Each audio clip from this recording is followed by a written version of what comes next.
जोहार, नमस्कार साथियों। हम ऐसे खास मेहमान से आप लोगों को मिलाएंगे जो आज भारतीय समाज के महान समाज सुधारक कहलाने वाले और उनके देश में नहीं अनेक देशों में उनकी चर्चा होती है। तो सीधा उनसे हम लोग बात करेंगे और जानेंगे किस महान पुरुष के बारे में हम लोग बात कर रहे हैं। वीडियो को आगे देखिए आप लोग। सबसे पहले सर आपको जोहार। जोहार। सर पहले अपना परिचय बताएंगे सर।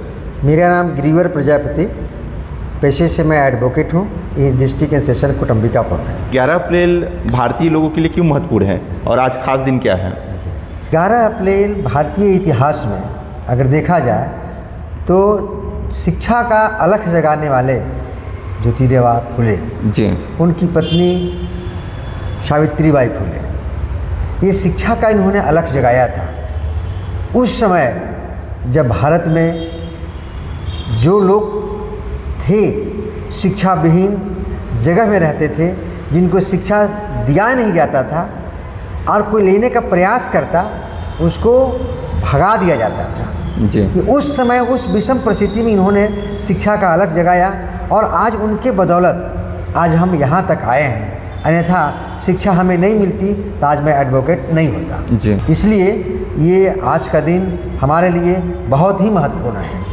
अब फुले साहब को लेकर आज भारतीय समाज के जो पाठ्यक्रम है, मीडिया हाउस में पाठ्यक्रम उनका जिक्र होता है, तो इसको किस प्रकार से लोगों तक प्रचार प्रसार करना चाहिए उनके विचारों को?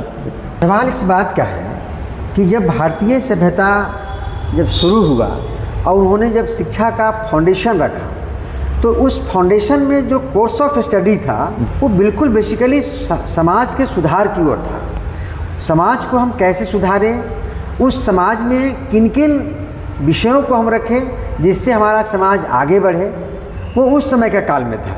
लेकिन आज आधुनिक काल के अगर हम देखे जाएं या वर्तमान परिवेश में हम देखें तो जो सिलेबस जो चल रहा है, जो प्रकाशन का जो बुकें चल रहा है, जैसे NCERT टेक्स्ट बुक यहाँ का हो गया, भारती भवन का हो गया, ये तमाम प्रकाशन में जो पुस्तकें आज पढ़ाई जा रही है, तो इस काल में बहुत सारे शिक्षा को तो दिया जा रहा है, परंतु जो समाज के सुधारने के लिए जो बेसिक जो शिक्षा थी उसको पैटर्न से निकाल दिया। जैसे जो NCERT की बुक है उसमें अध्याय 3 में वर्ण, वर्ग और जाति विभेद के दिया हुआ है जी। लेकिन आज देखिएगा तो चैप्टर गैप कर दिया गया जी। वो उसका पीछे आकर जाइएगा, उसकी पृष्ठभूमि में जाइएगा तो यह स्पष्ट है कि जो हमारा भारत में जब हमारा उद्यन हुआ, जो उचित तबके के लोग थे जिसको आज हम विदेशी कहते हैं, आर्य कहते हैं, जो इतिहास में आर्य और अनार्य कहा जाता था, जिसको हमने पढ़ा था जी।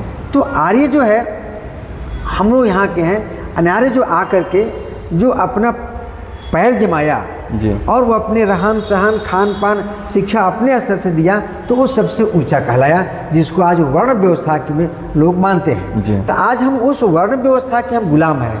जैसे वर्ण व्यवस्था में देखें तो सबसे ऊपर ब्राह्मण आता है, उसके बाद क्षत्रिय आता है, उसके बाद वैश्य आता है, उसके बाद शूद्र आता है, उसके बाद हम अति शूद्र हैं जी। तो इस तरह की जो व्यवस्था थी वो उसमें NCERT की बुक में थी, जो आज पढ़ाया जाता था, कल तक पढ़ाया जाता था। लेकिन आज सरकार को लगा कि अगर इस तरह की पढ़ाई होगी तो बच्चे हमको रिस्पेक्ट नहीं करेंगे और बच्चे हमसे काफ़ी आगे आएंगे, और उस सिलेबस को जानबूझ करके पृथक कर दिया गया जी। और वो उसके जगह पर ऐसा सिलेबस लाया जो आज हमारी दैनिक जीवन में या व्यवहारिक जीवन में वह शिक्षा हमारे लिए महत्वपूर्ण नहीं है।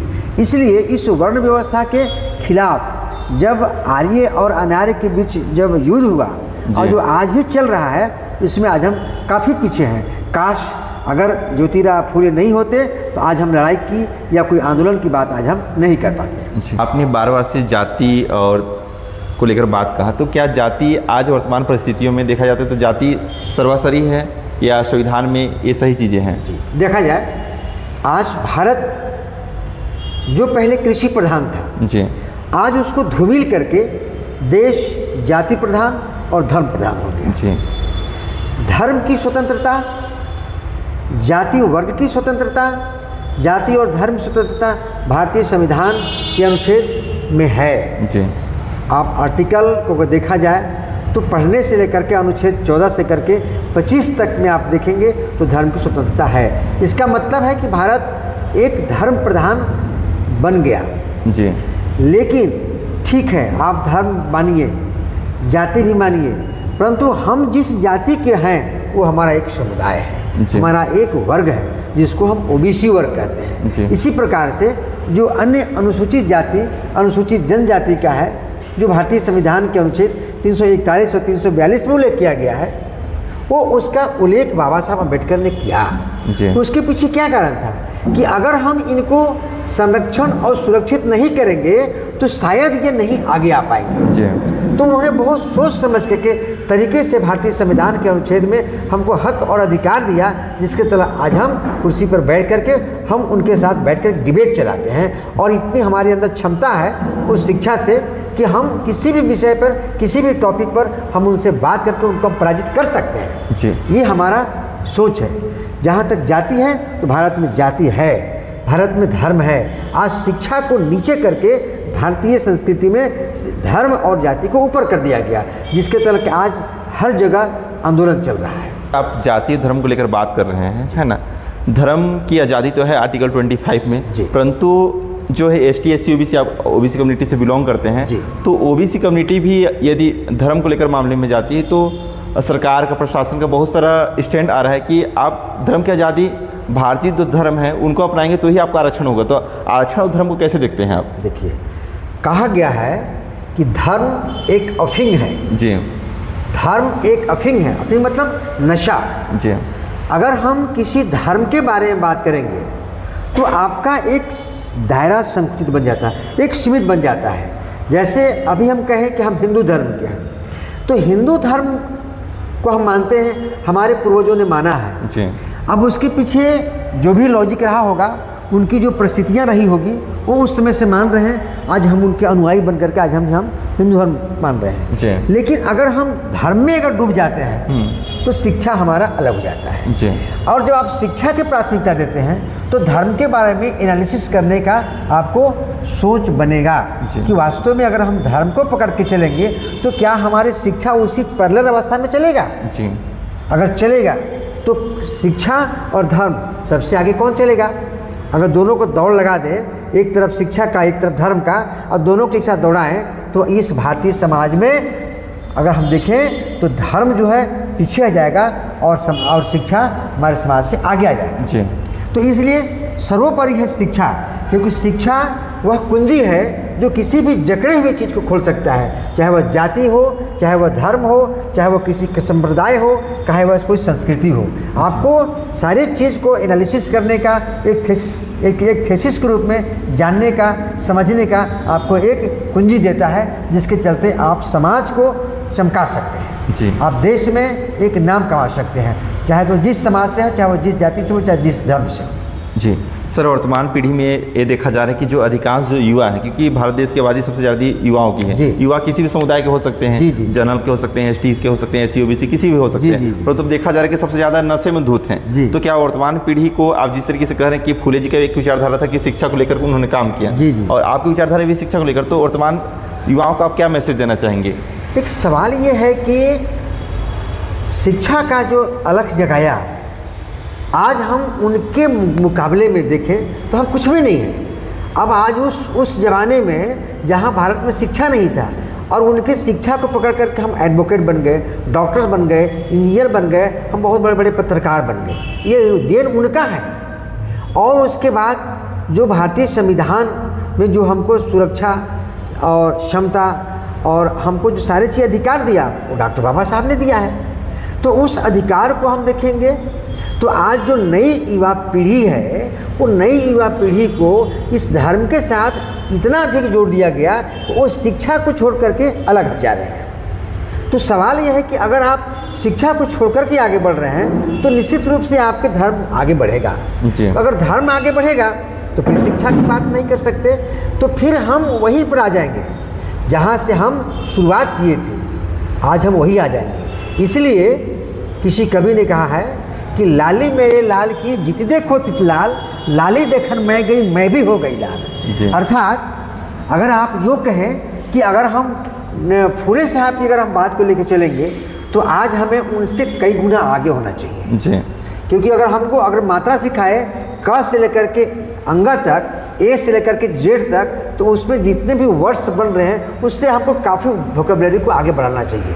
तो उस तुलना में आज भी हम कम है। इसका मतलब है कि भारतीय नौजवान आज जो युवा पीढ़ी है वो शिक्षा की जो राह है उसको छोड़ करके धर्म की ओर में बढ़ रहे हैं, जिसके चलते हमारा आने वाला जो युवा है या पीढ़ी है वो धर्म में जाएंगे और शिक्षा को अंधेरे में डाल देंगे जी। तो हम चाहेंगे आज के नौ युवक को कि धर्म आपको जो भी मानना है वो आपकी स्वतंत्रता है, लेकिन शिक्षा बहुत ज़रूरी है। शिक्षा को आप लीजिए और जिस तरह की शिक्षा लीजिए उस मतलब सैद्धांतिक रूप से ले या व्यवहारिक रूप से ले। जैसे अगर हम न्यूटन का नियम पढ़ लिए तो न्यूटन के नियम अगर हम पढ़ते हैं जी तो उसके 3 नियम होते हैं। तो अगर हम उसके एक भी नियम करते हैं कि क्रिया के विपरीत प्रतिक्रिया होती है, तो ये एक छोटा चीज़ पढ़ लिए कि क्रिया के विरुद्ध प्रतिक्रिया होती है। लेकिन अगर हम इसको एक्शन प्लान में लेंगे, बच्चों को पढ़ाने के सिलेबस में लेंगे और उसको एक्सप्लेन करेंगे तो उसको आपको एक एक चीज़ आपको आगे बढ़ने को मिल जाएगा कि आखिर न्यूटन ने ऐसा क्यों कहा था। तो ये आपको सैद्धांतिक है। और हम जब कार्यप्रगत में करेंगे वो हमारा जीवन का व्यवहारिक शिक्षा होगा जो हम समाज को डायरेक्टली दे सकते हैं। जी, 2 शिक्षा की बात किया सर, आप शिक्षा एक बोल रहे हैं संवैधानिक रूप से या व्यवहारिक शिक्षा बोल रहे हैं, तो जो वर्तमान जो पीढ़ी में एक सवाल किया था आपसे नशा को लेकर, तो इसे हम कैसे दूर कर सकते हैं? देखिए, नशा को दूर करने का एक साधारण तरीका है कि उस व्यक्ति या उस लड़का जिसमें नशा करके बाहर घूम रहा हो, उसके घर, उसके परिवेश, उसके घर के बच्चों का, परिवारों का शिक्षा संस्कार क्या है, हम इसको प्रकाश डालेंगे जी। जैसे अगर कोई भी व्यक्ति को आप मान लीजिए कि हम घर के मुखिया हैं और हम नशा करके आते हैं या घर में नशा करते हैं, तो बट नेचुरली है कि हमको देख करके हमारे बच्चे भी नशा करेंगे, फिर उसको देख करके उसके बच्चे करेंगे, उसको देख करके उसके बच्चे करेंगे। तो ये नशा तो आपके घर से होता है जी। तो वो जो नशा है जो हमको बर्बादी करता है, उस नशा को छोड़ करके हम शिक्षा का नशा लें। हम शिक्षा में इतना डूब जाएं कि हमको दूसरे तरफ जाने की हमको नौबत ही नहीं मिले। अगर खाली दिमाग रहेगा तो शैतान का घर होता है। कहा गया है कि imperative mind is devil workshop, अर्थात खाली दिमाग शैतान का होता है। तो हम शिक्षा में इतना अपने बच्चों को डुबा दें, संस्कार में इतना अच्छा दे दें ताकि वह गलत रास्ते पकड़े ही नहीं, तो ऑटोमेटिक आपको नशा छूट जाएगा। नशा छूटेगा तो आप इस रास्ते में आ जाएंगे। जब इस रास्ते में आ जाएंगे तो शिक्षा के लोग के आगे बढ़ेंगे, तो आप डॉक्टर बनेंगे, वकील बनेंगे, इंजीनियर बनेंगे, भारत के तमाम ऐसी संस्थाओं को मालिक बनेंगे जो पहले आपके पूर्वज नहीं थे। जी।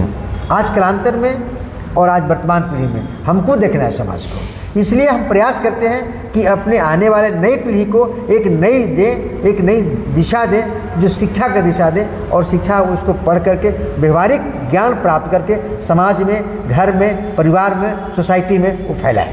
कि हम बातचीत कर रहे थे प्रजापति साहब जो एडवोकेट हैं, और इनका स्पष्ट करना है पूरे अगर वीडियो को आप देखेंगे तो इसमें पाया जा रहा है कि शिक्षा, एजुकेशन, यानी शिक्षा वह शरनी का दूध है जो पिएगा और दहाड़ेगा। साथ ही वीडियो आप लोगों को कैसा लगा कमेंट करके जरूर बताइएगा, और आप देख रहे हैं BPS ऑफिस चैनल में हैं तो चैनल को सब्सक्राइब जरूर कर दीजिएगा। जोहार।